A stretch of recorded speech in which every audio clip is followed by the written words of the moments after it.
So welcome everyone. So the next session is about Rest No More, and I've brought a small demo with me, a bit of Lego. Unfortunately, I don't work at Lego, however, my company InfoSupport also sponsored my Lego, so that's not bad either. I heard you needed a disclaimer. So no Lego was harmed, but as I will tell you later, we lost some Raspberry Pis, unfortunately, but there are more than enough of them, so that's not really bad. This is basically what I'm going to talk about. If you have any questions, please feel free to ask them immediately. You don't have to wait until the end. Simply raise your hand or shout at me. First, maybe you're wondering, why is this guy playing with Lego and even doing that for his work? There were a couple of reasons. First of all, of course, because it's fun. It's a good excuse to play with Lego, and this is a bit of a sad day, because I decided this is probably the last time I'm going to present it, so now I need a new excuse to play with Lego. But for the last couple of years since I've been doing this, we wanted to figure out a few things. One of those things is that the IoT is quite a hype nowadays. Everybody is talking about IoT and IoT hardware, like for instance the Raspberry Pi. But in my company, we mainly develop software for big enterprises, built in, for instance, Java or Scala or other languages. And what we wanted to find out was if we could use the same languages and frameworks that we use to build enterprise software, if we could run the same software on Raspberry Pis. Because if we would have an IoT assignment, we could easily do that without having to learn the more traditional IoT languages like C or Python and things like that, because our developers had way more experience in the JVM world. And next to that, it's of course nice because kids, they really like it, and it's something approachable. I don't like building Hello World, because after you've built Hello World, you're like, okay, it works, but I mean, every language supports Hello World. You don't learn anything while building it again. I wanted to build something nice and appealing, and where I could use lots of functionalities and get a good grip of the possibilities.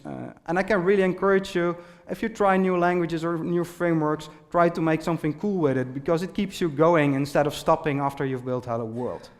And it also makes it easier to explain certain topics. I mean, if I want to try to explain to my wife what an event-driven architecture is, and I tell her that, okay, with event-driven architecture, a message M is being sent between system X and system Y, then probably she would have stopped listening at event-driven.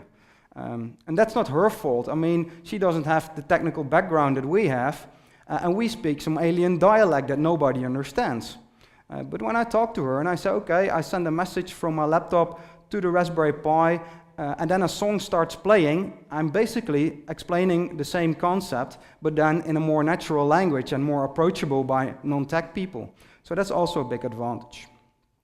But be aware, if you start doing things like this, your living room might end up like this, or even way more horrible. I think I had 3 times this in my living room at one point in time, but I mean, it's not bad. So if you want to get started yourself, it's actually quite easy. These are the minimal ingredients. So first a question, who of you already have a Raspberry Pi? Okay, keep your hand in the air if it's collecting dust on a shelf. Okay, so quite some of you. So then you can already get started. It saves you around 25 bucks, so then you only need to spend 25 bucks on a Wi-Fi dongle, a battery pack, and an infrared transmitter. And if you buy newer Raspberry Pis, for instance the Raspberry Pi Zero, it even has integrated Wi-Fi, so it's even cheaper than my solution. I used the Raspberry Pi A+, because at the time that I built this, the Zero wasn't available yet. So normally, Lego works like this. We have a battery pack, which is connected to an infrared receiver and some engines. And we have an infrared transmitter, which basically sends signals. And then, okay, you can move it around. And it's the same if you have Wall-E or a train or a Ferris wheel. The only difference is that there are some different engines and there are some different infrared transmitters. But the concept is the same for all the hardware. So these are the traditional controls, which works quite well, but it's infrared. So after a few meters, you lose control of your train. I lived in an apartment, and I drove my train from my living room to my kitchen and couldn't control it anymore, and it crashed full on into the kitchen. So that's a bit of a pity. So I tried to come up with a solution. So what I did was, I used the Raspberry Pi, in this case the A+ model, because it's smaller than, for instance, a Raspberry Pi 3 or a Raspberry Pi 2, and you can fit it better into a train. I attached a USB Wi-Fi dongle. Again, if you have the newest model Raspberry Pi, some of them have integrated Wi-Fi, so you don't need the dongle. And I attached an infrared transmitter. So it basically replaces the infrared transmitter which LEGO is normally selling. But you can do it a bit more adventurous, and you can add extra stuff. What you see here is a full HD video camera, which is an official Raspberry Pi camera. So I can stream full HD video from on top of my train. So when I'm at work, I can easily control my train at home and see what's going on. Of course, only during lunch breaks. I have a speaker here, so I can play train sounds, or I can scare burglars away, or my wife, or my kids. Anything I want, I can play on it. There's also an RFID reader underneath, so I can detect the position on the track where the train is at the moment. So these are the positions on the track. So there's a cow, there's a car, a station, and a crossing. The camera was quite interesting. I was like, okay, I want to have a camera feed, a live stream from my train, and I want to see it on my cell phone or on a laptop or anything. So I looked for some solutions, but almost all solutions had quite a delay. And with quite, I mean like 3, 4, or even more seconds delay. And in 3, 4 seconds, my train would already go around the track a second time. So that wasn't really working. And then I found some more restrictive solutions, such as with Vlc Player. You could have a better stream, but it would only work in VLC, and I wanted to integrate it in my web application. In the end, luckily, I found a nice application called the RPI Cam Control, which basically is streaming pictures instead of video and refreshing them really quickly. So you cannot really notice that it's pictures, and it is almost without delay, and it works really well. So if you want to do anything with cameras on a Raspberry Pi, even without LEGO, I can highly recommend this library. You can do a lot with it. Next, I mean, I'm from the old age where we had LEGO trains and we could control the switches with simply a press of a button. But the new LEGO switches, you cannot control them remotely anymore. They simply have a yellow lever, which you have to pull or push, and then it switches. So I also wanted to remotely control them. So I looked for some solutions on the internet, and some people actually managed to do it, but they messed with the LEGO. So they drilled off some pieces so that it would switch easier. If you ever intend on doing that, don't mention it on a LEGO forum. Those people hate you forever if you do anything to their precious LEGO. So I wanted to have a solution which wouldn't harm the LEGO in any way. So I used a few big servos to basically pull and push the levers. But it needs quite some power. As you can see, I need a separate power adapter just to power the 4 switches. And it's an enterprise-grade solution. These are enterprise-grade solutions like paper clips. You probably know them. These are the 4 most expensive ones in the world. We spent half a day with 4 colleagues bending them. Because if they're too long or too short, it doesn't work. So it was quite an expensive solution. But it was fun. I mean, playing with servos and stuff like that on a Raspberry Pi, we learned a lot about hardware. Before this, I don't have a hardware background. The last time I soldered something was like in high school or something like that. And now I could solder again, play around with stuff. It was lots of fun. And then when we had it all working, I was like, okay, this Ferris wheel from LEGO, it came out. And I was like, I want to have it. But I need a good excuse to convince my manager to buy it for me. So I told him, okay, sometimes we use this at our company booth at conferences, but the trains are quite small, so they don't really attract attention. We need something big to attract attention. He was like, yeah, good idea. So I had a good excuse, bought one, and I was okay, how am I going to control the trains, or how am I going to control the Ferris wheel? And actually, it's really easy. As you can see here, it's the same infrared receiver as on the Lego trains. So I actually used the exact same source code and the application which is running on the trains to control the Ferris wheel. Really easy. And then, I mean, everything's cool, but if you do an IoT project, you need something with LEDs, because it's mandatory. But using Raspberry Pis for LEDs and using Java to control them felt a bit like overpowered. So I looked for another cool solution simply to try out something new. And I came across this little board. And these work really nice. It's a particle Photon. When you buy them, you connect to it with your smartphone, you enter your router credentials, and it immediately connects to the cloud. You have an IDE in the cloud, which looks like this. And it's basically Arduino-like code. You code it, and then you can flash it on one of your particle photons. I didn't choose the names, they're auto-generated. And then you can easily connect to it. So you send sort of REST commands through the cloud automatically to the LEDs. It's a really nice solution. However, I didn't want to be dependent on the internet connection of conferences because it's often a bit buggy. So I run the entire cloud environment on my laptop, which was quite hard to set up, but luckily nowadays if you want to do it, you can configure the particle photon basically as an access point and access them directly. So it's quite nice stuff to play around with, and they're fairly cheap as well.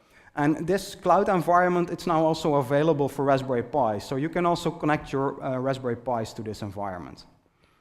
So for architecture, how do we set up everything? First of all, I mean, we're Dutch and we're cheap, and I wanted to buy Lego bricks, but you need to buy them in containers like this. And you, of course, need to fill it as much as possible to get the best value for money. So I didn't need the green ones, but I mean, I paid for the box, so I simply filled it completely. So when we started, we had the Lego Train Control Center, or LTCC in short, an Angular front end, a Java backend, with REST calls. This is, of course, the official REST symbol. You probably recognized it. We have the device control, which is running on the Raspberry Pis, for instance, for my train. And there is an infrared library that somebody else already wrote and which I use, and an RFID library. For the servos, there was a Python library. So basically, Java is the glue between them and used as the communication.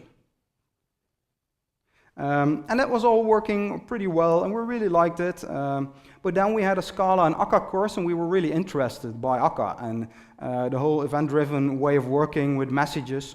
And we needed a project to experiment more with it. So I was like, okay, we simply throw away all the Java code that we have and start from scratch with Scala and Akka. So then it looked like this. So we still have the LTCC Angular frontend, but now here we have a Scala backend on the laptop. There is some REST communication to the LTCC frontend because you cannot access Akka code directly.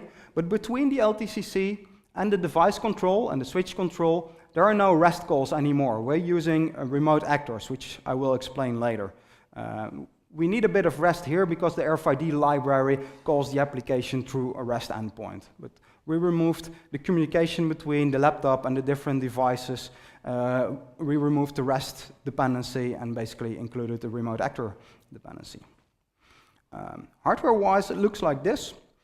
First, we started with basically using everything wireless, worked perfectly at home and at the company when we tested it. And then we tested it at a conference booth and didn't work at all because way too many Wi-Fi access points, way too many disturbances.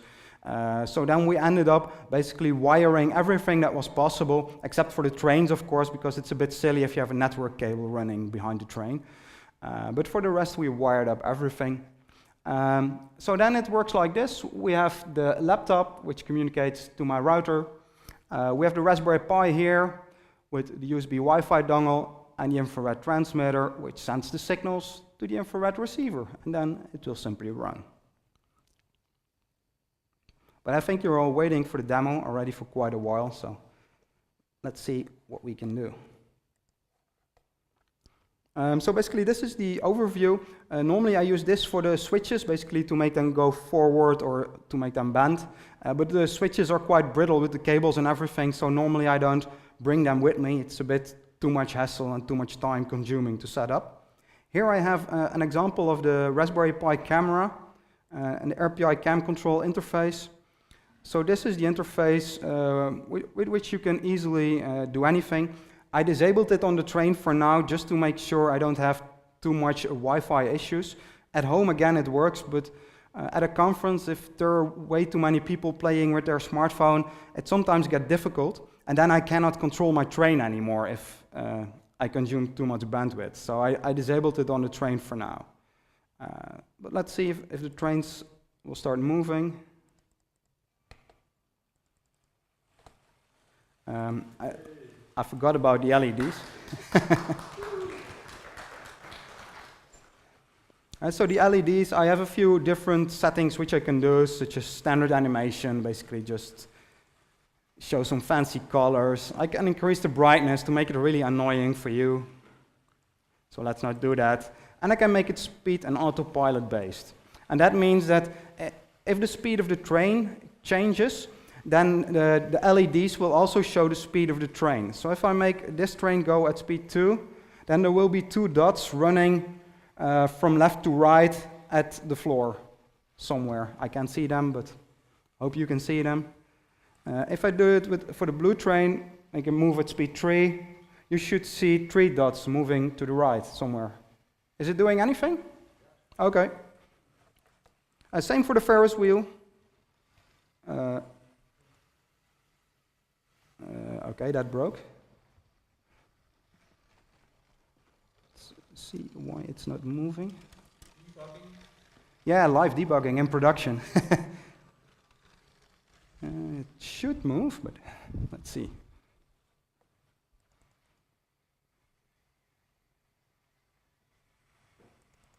Something is stuck somewhere.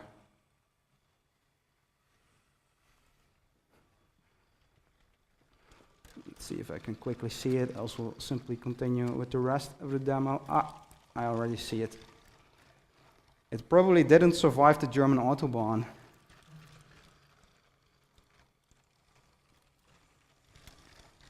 I think these Lego sets are the most traveled sets in the world. They travel to over 20 conferences. So it's hard for them. And so if I go backward, also the LEDs will go backward. And it's shown at the round LED at the front of the Ferris wheel. So if we stop those for,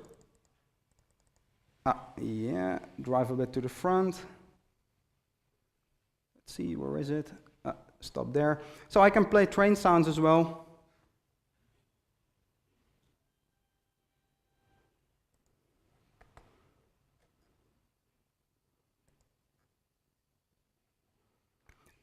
And over here I can basically see where the train is. So last thing it found was the cow. So if I now move it forward a little bit, it should detect the bicycle. So now it's at the bicycle. At the back there is a crossing and a car. It's hard for you to see, but it's there, I promise you. Looks like the batteries. Oh, wait, batteries are getting a bit empty. So you can play all kinds of songs. So now it's at the car. So this is basically manual control. I can do whatever I want with it and simply control it. We also have autopilot, so I can send a set of commands to the train and the train will execute them one by one. Commands are stored on the train, so I can simply shut down my laptop and continue with it. So if I pick an example, simply a short one. So I will move the train at speed 3 for 3 seconds, then stop for 3 seconds, and then play a song. So let's see if it wants to do that.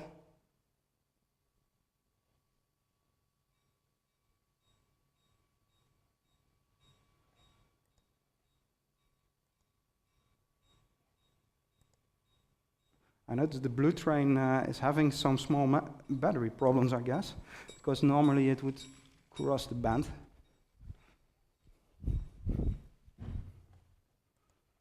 Okay, now stop. And what I can also do is I can make the other trains do something, or the Ferris wheel do something based on the location of the blue train. So if I say location, like this, bicycle, then if the blue train reaches the bicycle, the white train will move its speed -4 backward. or speed 4 backward. So we'll enter a few of those to make sure we have some demo. Speed. Make it go fast. Add the crossing. Now we play it. It's now at the cow, so it's moving at speed 3 forward. The blue train is at the cow, so let's start moving the blue train up a bit, if it wants to move at all.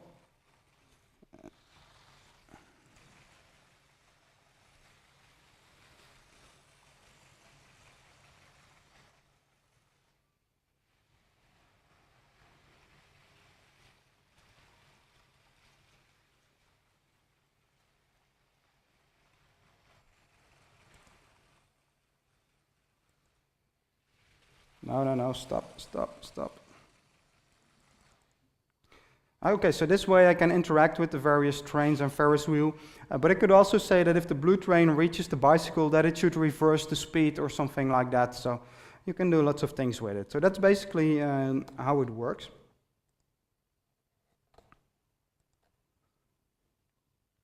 Then a little bit about how we built the system with using Akka and actors. So who of you already worked with Akka actors? A few of you? Ah, nice. Then probably this is quite familiar to most of you.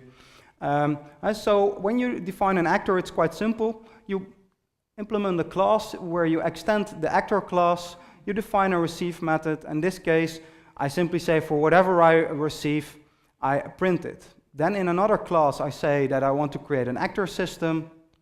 I ask the actor system for a reference to the worker actor. And then I can send a message by using the exclamation mark to the actor. In this case, I use a string that's not so nice. We will later see a nice example of it. But this is a way where we can send a message. And that's a really easy way. And the fun thing is that, this is locally within one application. I send these messages to my various classes. But I can also do that remotely to another application, or maybe even to another machine. In my case, from a Scala Akka application running on my laptop to the Scala Akka application running on my Raspberry Pi. And basically what I have to change is, I retrieve the actor, and normally I do it like this, but if I want to retrieve a remote actor, I specify IP address, the port, and some other information, and then I again get a reference to my actor, and I can send messages in the same way as I did before. And of course you can hide this in a configuration file or something like that, but I wanted to show it in an easy example. So it's really easy to go from local communication to remote communication. Normally, nowadays you have a big discussion about monoliths versus microservices, and a lot of people say, okay, simply start with a monolith, and if it's going too big, extract microservices from it. And that's working perfectly, but when you extract a microservice, you probably want to communicate with REST, which means you need to define REST endpoints, you need to call those REST endpoints, and you need to add quite some extra code for it. Well, if you did the same thing with actors, switching between one application and two applications is simply adding a little bit of configuration and you're good to go. So that works really well. Actually, we needed a little bit of configuration, but this is simply copy-pasting, basically. Maybe you want to change the port or the host name, but for the rest, it's simply copy-pasting. So I wanted a way to basically convince people to use Akka, or the actor system from Akka, instead of using REST and HTTP. But I can tell people like, oh, I like it, you should do it as well, but I don't have blue eyes, so people don't trust me on my eyes. So I wanted to have some other reasons to convince them. So I started by looking at the advantages of both. For me, remote actors, you don't have to do all the conversions and stuff like that. You don't need to use SOAP. And for me, it feels more natural. I don't need to write all the extra REST code. It's boilerplate code for me. It's technical code. It's not business logic. Of course, HTTP, it's more independent of technology. If I have two REST applications, I can write one in Python or in .NET or in Java. It doesn't matter. I can still communicate because almost every language accepts REST. If you want to communicate with an Akka actor, you need to do that from another Akka actor system. You cannot communicate from other technologies with it. You can communicate, but then you need to define a REST endpoint in the Akka actor system. So that's basically back to REST again. But if you have multiple Java applications or Scala applications with Akka, you can communicate with the remote actors in between. If you want to access it from a .NET application, you need to define a REST endpoint. So that's a bit more restricted. Then I wanted to see how the performance was of both scenarios, using REST and using remote actors. So I used Gatling, which is a performance test tool. Do you already use Gatling? Who's using JMeter? Okay, look at Gatling, it's way better. Gatling basically works like this. I started with JMeter as well and later tried Gatling, and yeah, I really like it because it's quite simple. It has a small DSL, but it's really easy to understand. So in this case, I create a class and I extend simulation. I define simply a scenario and I repeat it 100 times, which is basically a while loop 100 times or for loop. And then I do a GET request to this URL. I check if it's basically giving an OK back, and then I pause after every request. I do this for 1,000 users, so I ramp up 1,000 users over 10 seconds. So after about 5 seconds, I have about 500 users, and after about 10 seconds, I have about 1,000 users. So 1,000 users will all execute the loop 100 times. How does it look like? So the first part is the same. I use Gatling to call a REST endpoint in an Akka HTTP application. And here is the difference. Here I have an Akka HTTP application, so I do HTTP requests over here. And here I have a remote actor application, so I do remote actor communication between these two applications. If we look at the responses, you can see over here, Akka HTTP in green and the mean response time in milliseconds. You can see that remote actors is clearly a lot faster than Akka HTTP, especially if you increase the load, the number of users. So I tested this with 50 users, with 500 users, and with 1,000 users. Same goes for the max response times. It's also way more stable when using remote actors instead of Akka HTTP. So conclusion is easy. I had a graduation student who did more or less the same research, and he found out that an Akka system could handle about 6 times the same load as a REST endpoint, which means that you need to buy like only 1/6 of the amount of hardware that you normally need to buy, and that's quite a difference. And so we had quite some good solutions with results. I mean, with this. But I mean, Akka HTTP is fairly new, and I wanted to compare it with something most people know, like Spring Boot. Luckily, you get the joke. So here I compare remote actors with Spring Boot. And unfortunately, Spring Boot is quicker. So it's like, okay, can I falsify the results or something? Because this is a bit of a pity in my way of trying to convince people to use remote actors. But actually, I didn't falsify any results. I didn't really do any performance changes, except for the REST client that I use within Spring. I use another connection factory because the normal Spring REST client has a really poor connection factory and would stop after about 300 users, then it would basically crash. So I use another connection factory for REST, but I didn't do any performance improvements for remote actors. But when we look at the max response times, we see that remote actors here is a lot better than using Spring Boot. It scales a lot better. So for me, the conclusion is like, okay, if you have systems that require a high amount of load with lots of users, lots of actions, then it's probably a good idea to look into remote actors because it scales a lot better over time than using REST endpoints. And it's a more natural way of programming, so I really liked the setup. Some challenges, of course, we had a few challenges. This is not my house, fortunately.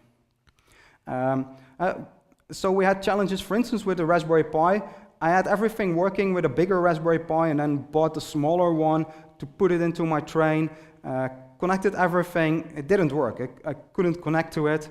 Tried it with a second one, didn't work.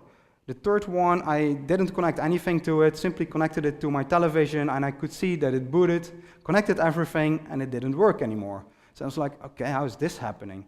And then I found out that the USB Wi-Fi dongle that I use is a when I insert it, normally you have pins which hold it in place like this in the USB connector. But in the new Raspberry Pi model, the pins were a bit high, and if you push something in which is a bit thick, the pins would bend backward, and that's basically the end of your Raspberry Pi. So that cost me 3 Raspberry Pis. The solution is really easy. Use a screwdriver to push the pins down and then insert your stuff. And so there were quite some challenges. I also had a manual on how to connect the infrared transmitter to my Raspberry Pi. So I connected it, didn't really work, went downstairs for a drink, came back up, and I was like, it's smelling here. That's not good. So that was the infrared transmitter which burned.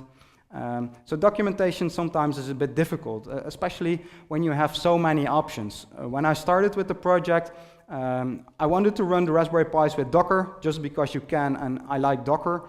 But back then, Arch Linux, which is a Raspberry Pi, a distribution of Linux, had really good support for Docker. But all the libraries that I'm using are for Raspbian, another Linux distribution for the Raspberry Pi. But that had really poor support for Docker.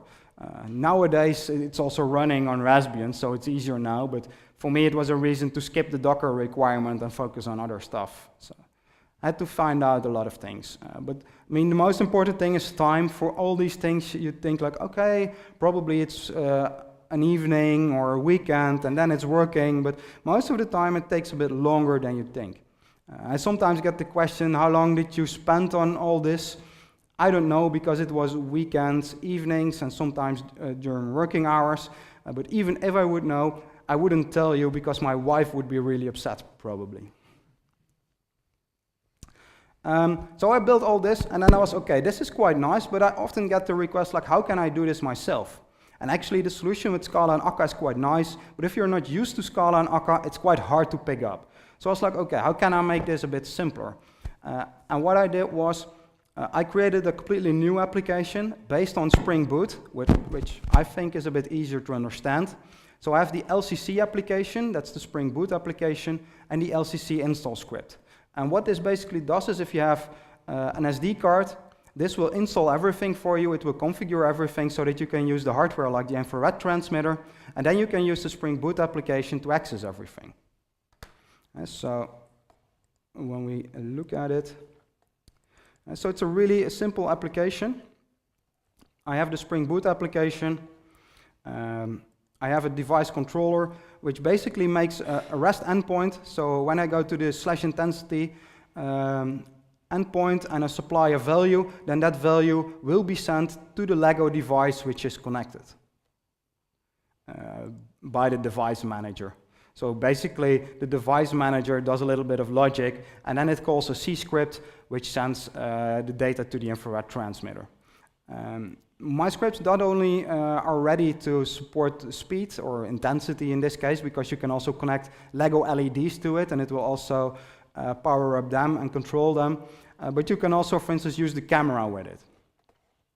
And to give a small demo of it, I brought this little fellow. I put it on the ground because I've had a colleague who helped me before, and first time he demoed something, it crashed off the table.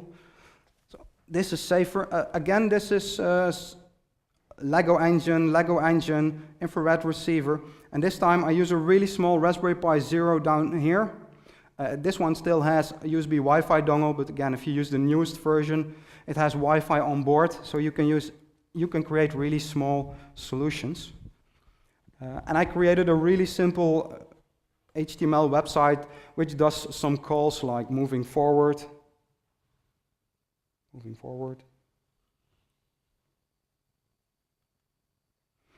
Let's see. I was too quick. So you can move it at speed -7 until 7. But that's a bit hard for me to control because I can hardly see where it's driving. So I move it only at slow speed. That's easier for me. I can turn it.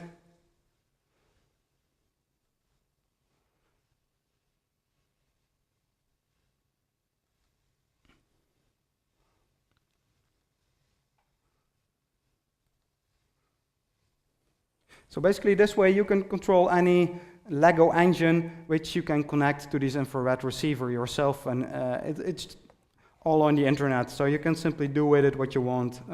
Simply go to this URL. So for the conclusion, I think we learned a lot from it. We used Java on it. We could run Java on it perfectly with Spring or with Spring Boot. We run Scala and Akka on it, and these are like fairly old Raspberry Pis. Some of them only have 256 megabytes of memory. The new ones already have 512 megabytes. So we reached the limits a little bit. Sometimes we had some memory issues when we were a bit too adventurous. But with the new ones, I think you can run things fairly well. Of course, it depends on what kind of application you have. But if it's not too heavy, it's quite easy. Only thing is it takes a little while to boot. First time I started the application, I was running it in Tomcat, and I thought it didn't work. And again, I had a break, and I came back, and I saw, hey, it's working now. And I looked in the log file, and I noticed Tomcat took 3 minutes to start. But that was basically because the hardware is so slow. This is still a single-core chip, which I'm using. But if it's running, you don't really notice any delay, so then it's perfect to use. So the question that we had, if we could use enterprise software on a Raspberry Pi, yes, you can. And using it in a demo like this, it attracts a lot of attention. I got to travel the world, for instance, to the Lego house yesterday, so that's also a good advantage. So if you ever want to travel the world, pick a nice project and convince your manager to pay for your traveling. Got lots of exciting kits, my kids as well, although they are quite young, so I have to move it away quickly if they enter the room. I really like Java, but I'm a Java developer, so I mean that's obvious. And I really like Akka. I'm playing with Akka. If you've never used it, feel free to try it.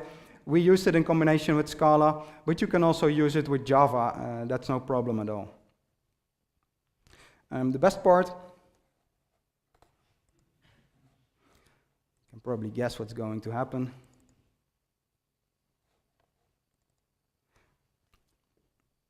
In the meantime, are there already any questions?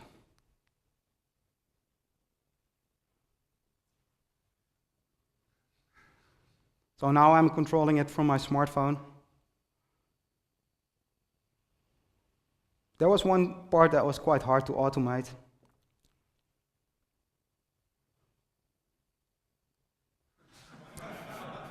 Luckily, my wife wanted to help me out. Actually, you can't hear it now, but the speaker is saying, "Beer, please."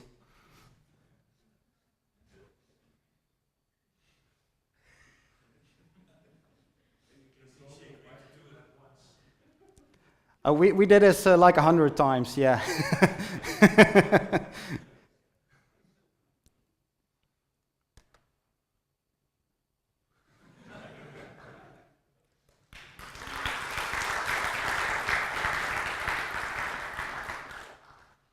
Any more questions? Yeah.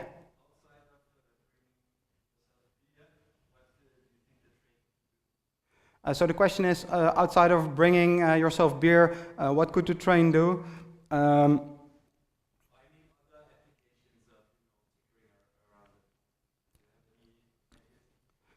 Yeah, what we wanted to do was doing collision detection and stuff like that with the trains.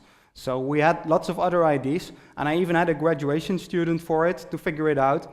And he began quite good, but in the end he was like, "Oh no, I'm not going to make it." Never had any solution basically. And it's quite hard. I mean, if you do collision detection, detecting this is quite easy. You put a camera on top of the train and you detect if there is a train in front of it. But if you have a switch and there are two trains going like this, only at the last moment you can see that they're colliding, or you need to put sensors all around the train. So I could actually understand that it was quite a challenge for him. And in the end we didn't go further with it because it would require quite a time investment, and we're not in the collision detection business, so wouldn't make much sense for the company, and I didn't have enough free time to try it out. But you can actually, I mean, you can try out lots of things. I've seen people combine it with, for instance, the Mindstorm set, which you can also program. And you can do various things with it. But most is still, yeah, it's a bit fun related. But you have to try to make it also business valuable. So what we did was we did fun stuff, but we did it with Scala and Akka. And later on, we did a project for a customer with Scala and Akka, where we used everything we already learned with the Lego trains. So that way we had a lot of fun and still provided value for the company, and they were really supportive of that.